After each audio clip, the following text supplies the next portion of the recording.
Welcome to the Learning Reinvented podcast, brought to you by myself, Katie Godden. And James Politillo from The Learning Effect. There are lots of learning podcasts out there, so we wanted to do something slightly different. In this episode, we wanted to recognise that not everyone is able to attend some of the big learning events and conferences going on around the world.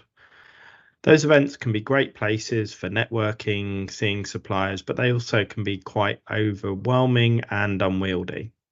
So what we're going to do in this episode is share some of our expertise and thinking that mean you can navigate your learning technology purchase journey without having to attend those events, or even if you attended those events, you can apply some of our thinking to help you make the most of those events as well. Let's go back to basics and talk about how we help our clients. We've helped a number of clients over the past few years with selecting learning tech. What do you think that we've noticed that's helped this process? Well, I think what we've done is apply into our process that we help clients with our, years of experience of doing this, of being on that buyer journey, our knowledge of the market, our knowledge of the different suppliers, and our knowledge of learning holistically. So we're not just looking at things from a learning tech space. We're not even just looking at things from a learning space. We're looking at business performance, employee attraction, employee engagement, all of those sorts of things that holistically you should be looking at when you're looking for a learning tech purchase, because a learning tech purchase sits as part of something else. It's not an end to itself. So I think what we normally notice when a client comes to us is they've got some sort of presenting need. So they are coming because their contract is due to run out, or they've just gone through a merger or some sort of acquisition, or they're going through growth, or they've outgrown a solution they may have put in before, or a solution that sits on the side of HR tech. And again, people come to us with all sorts of different presenting needs. But I think the most important thing and the best thing that we do with our clients is to almost just draw a line and go, let's go back. Let's understand your business. Let's understand what you're trying to achieve. Let's understand where this fits into everything else. Because far too often when we've spoken to clients and we ask a couple of questions, they don't have the answers. And that's not a criticism. That's just a reality. They haven't done that level of thinking. And as soon as we start asking those questions of clients, that starts them thinking that actually maybe their presenting need and maybe what they're looking to achieve is not the right thing. And then therefore what they're presenting to whichever supplier they've talked to is again maybe not the full picture. And that's pretty dangerous, because if you think when you're someone going to a supplier to look to engage with them, that's a buying process straight away. So they're trying to listen to something you say that is a buying signal that is going to link into a product, a feature, or something that they have in place. And there's all level of degrees of partnership, and some of the suppliers are better at partnering than others, and they will, sometimes ask lots of questions and identify that maybe your presenting need and maybe your request is not as clear or as developed as it could be. And some suppliers are really good at that. Others really aren't. They'll just whip you through a process and get you a system at the end of it as quickly as they can. But I think the challenge is, if you're going through that process and doing that with one supplier, you're getting, again, a very siloed view of what your options may be.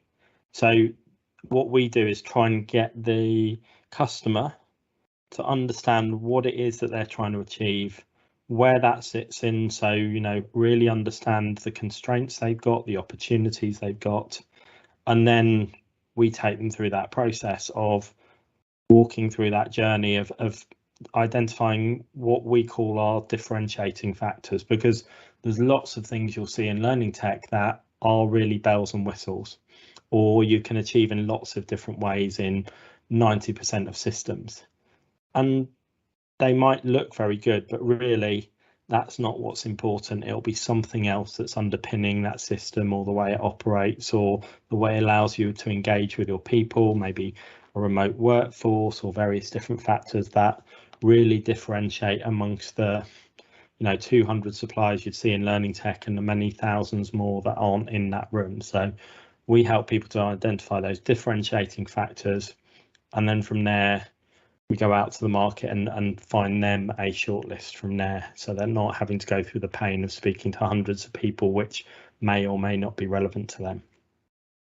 Yeah, I think that is really one of the big dangers about going to these sorts of events, is that you can talk to perhaps one or two or a handful of people and you can get their opinions on their systems, and they're going to all be differing depending on what they're offering, but you're still going to have some similarities. But where with us, you can actually sit down and go through that discovery session and really understand your business and how you can align your learning needs to that, and kind of get those key differentiators, and then go and look at those suppliers and kind of match that up properly. I think that's been one of the not necessarily surprising things that we've seen with our clients, but one of the interesting things that we've seen when we've worked with our clients on selecting learning tech is that they have actually taken a step back and gone, oh wait, hadn't thought of it like that. So that's been really interesting and quite encouraging, that people are actually taking the time to do that rather than kind of rushing in it and buying tech for the sake of it. Yeah, I think one of the challenges with making any sort of tech purchase, and I think probably the analogy I'll use is like kitchen gadgets, that when you look at something you think, oh, that's an amazing idea, I'd love that, I'd love to get up every day and have a smoothie or blend this or whatever the things are. And yeah, some people do that. Some people are going to be smoothie every morning, they have that discipline, that's part of their lives, and they love their blender or their smoothie maker or whatever it happens to be. There are other people who are a little bit faddy and they'll maybe make smoothies for a week and then that'll drop off, and they're then left with something that takes up some of their kitchen surface or maybe goes in a cupboard after a while. And we know that there's lots of people who will have lots of things they've purchased and haven't really thought about because they bought those on impulse. And some people's kitchen cupboards are full of gadgets that they've maybe used once, twice, half a dozen times, or even not at all, or maybe once a year. So if you think about those things and think about that with learning tech, we often get into that same space of going in and seeing something and thinking, God, that looks amazing. Wouldn't it be great if I could do that? Ask yourself the so what question. And that's what we do with clients. So what? You can do that. What are you really going to do with that? Is that going to make a difference? Are you consistently going to be able to take that forward? Is it going to have an impact on your business? Because one of the things we bring is a reality of having been in in-house teams, having led learning functions, and knowing that sometimes the things that sound great on a stage, and some of the expert opinions out there haven't actually practiced, and sometimes in practice those things don't come to reality. So it's really understanding your business, where you're at, your evolution on the journey, or people will call them maturity curves or whatever it happens to be, but where is your business and what's most critical for them and what do you need along the way on that journey. And then you start cutting through past the need to actually, I don't need to buy a blender, I don't need to buy a toasted sandwich maker. What I really need to do is fundamentally change my oven, because that's going to make the biggest difference to what I'm doing. And it's the same with learning tech. It's really getting down to what are the fundamental things you need to do to get past some of those gimmicks and gizmos and think about what's going to make a difference, and what does your organization need, what do your people need, and then how does your team support that and what do they need to do that, rather than starting with, actually, wouldn't it be great if our team had this? So I think there's lots of things to consider on that journey. Yeah, and I think if we hadn't implemented that process with our clients, I don't think they'd necessarily get to the point that they have got to. Do you think? What was your opinions on that? I think some clients would make a good stab of it, and they do. You can go out there and find some good systems on the market, but I can guarantee they wouldn't get the combination of value for money, right system, aligning it to strategy, understanding the skills that their team might need around that to make the best of it, understanding about how they engage their wider stakeholders. So there's a whole set of things around that beyond the system that we bring to our clients. But I think in the system itself, yeah, we've seen clients who were considering spending significant amounts of money that when we drilled down and looked at what they actually need, yeah, the systems they were buying were great, or they're considering buying was great, but in effect they were overbuying massively. So, you know, again, the equivalent of what do you need your car for? I need it to go to the shops once a week and maybe tootle down the road on a Sunday to the pub. Well, you know, they're buying something that, you know, is a heavy off-road duty, you know, vehicle that can do all sorts of things that they'll never, ever, ever use. And that's what people are doing with learning systems is, you know, either buying too big and too wide and buying a load of features they didn't need and something that was far too complex, or again, just buying what they knew or what someone else knew. And it's amazing, no matter what process we go through, the word of mouth thing is really strong for people. People take personal recommendations, but in learning tech, not many people have used more than one system. And if they have used more than one system, they probably haven't used them concurrently over a same period of time. So when you're asking someone what's the best learning system, or does your learning system work for you, you're probably getting a very narrow view of the world, not very rounded. And that's, I think, one of the reasons why sometimes client testimonials will only give you so much, because they'll only give you, actually, yes, this does a good job for me, unless you understand exactly the environment they're applying that in, and is that really the same as yours? Because we might assume that a well-known drinks manufacturer is exactly the same as another well-known drinks manufacturer. Well, actually, you know, they have different corporate structures, different staffing levels, different pay and rewards, all sorts of difference that create a load of nuance within their requirements that mean they probably don't need the same systems and probably won't get the same benefit from the same systems. They will probably have very differing requirements. So I think understanding that nuance and being able to look at a system and really understand where you should take that and what it does for your business is critical. Yeah, I think that's where comparison sites and kind of recommendation sites and things like that in regards to learning tech can be quite risky. And we've kind of spoken about this before as well in the past, but like you said, James, it's really difficult to compare two organizations, even if they're in the same industry, let alone then compare their learning needs as well and how that learning tech kind of fits in with that. It isn't going to be the same. You're going to have different requirements, you're going to have different business objectives, etc. And you need to marry your learning solutions up with that, as opposed to just copying other people.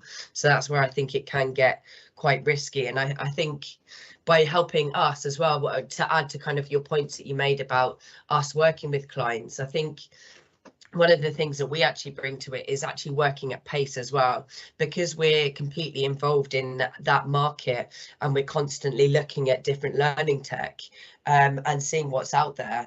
We're able to make those comparisons based on people's business objectives a lot easier and a lot more quickly, and we're able to do that at pace and actually provide our customers with really good options out there, as opposed to people just kind of Google searching things and hoping to find the best five or whatever. So I think that's something else that we actually bring to that. Yeah, and I think it's unrealistic to expect anyone who's in-house to have that sort of view, because why would you spend that time getting to know products beyond the one you're working with? You know, you might have people who've got a very deep expertise within one product, within one business. That's great. That gives you a really solid view of that system. But then if you look and go and ask that person, you know, can you recommend a system? They'll probably say, yeah, this system's great because I understand it. I've put stuff into it. It works for my business. But what they haven't done is gone, actually, I've looked at 10 different systems recently and looked, and I really understood, could they have done a better job for me? Most people haven't done that. They've just worked with their system. You know, they're probably just at an implementation journey. So it's being able to step back and say more broadly, can you understand what all the options are out there. So if you're running 100 meters and someone gives you a pair of trainers, great, you can run it really fast. But if you didn't know a pair of spikes existed, maybe you could have run it faster. And that's the dilemma you have from sort of going to your network, because you're going to get that view from your network, which is going to be single system viewed, not a holistic collective view of what is out there. Yeah, definitely. So do you think the people that aren't able to attend kind of any events in the future or near future, what do you think our tips for them would be?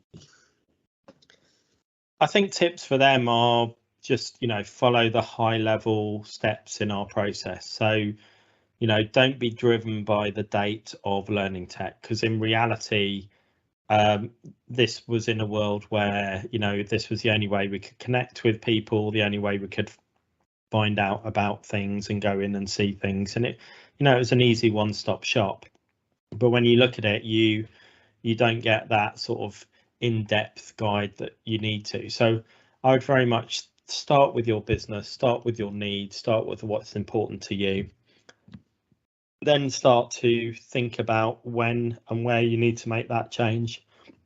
You can then go out and start to look at possibilities. So you can, we've talked about the pros and cons of things like, speaking to your friends, speaking to your networks, looking at comparison sites, looking at Fosway grids and any of those other things out there. They all come with lots of pros and cons.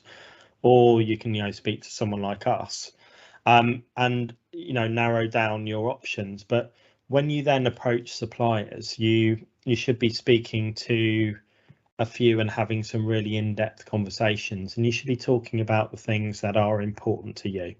So don't get blown away and carried along on their sales spiel. Talk about the things that are really important for you. And one of the things we try and do with clients is get worked examples. So how will this deliver? Show me. Pull together a business problem you've got and think about how that can best be delivered.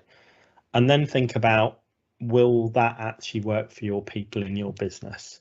Is that really going to be something that works? Because a lot of solutions, yes, you can do it, but then you turn around and ask the question of people and say, would you do that? And they say, oh no, I wouldn't do that, but I'm sure our people will.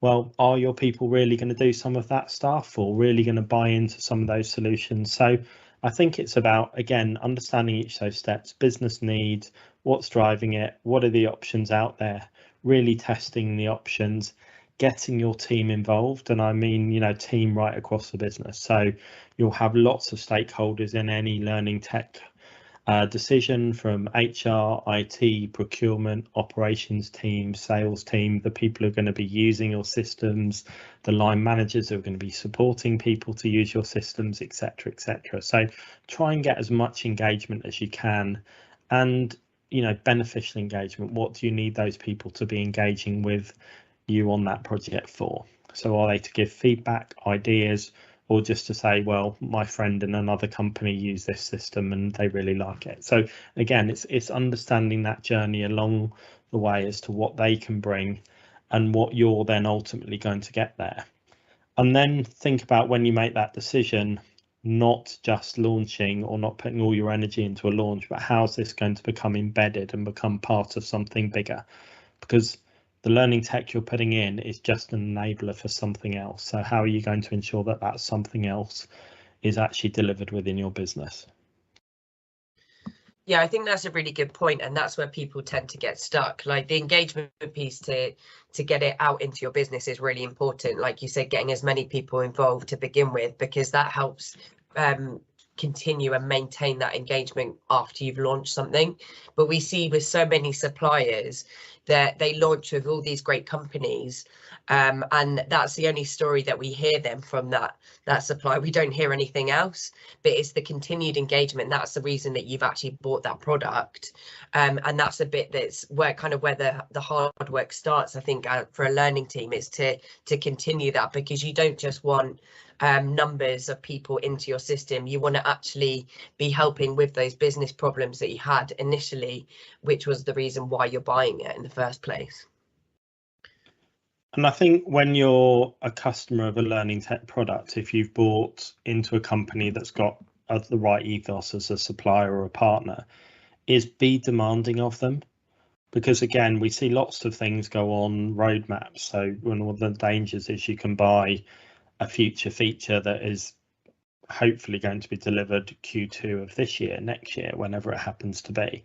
But, you know, be demanding, interrogate, you know, systems, have someone in your team who is almost that supplier's best friend or worst nightmare. Because I think if you're a customer that's interested, that's driving things forward, that if things aren't working, you feed back, you're making suggestions, you start to raise yourself up that suppliers or the partners agenda, but also you're helping to shape that need going forward. Because ultimately what we always start with our clients is, once you've worked out what your business is doing, can you do it with the stuff you've got?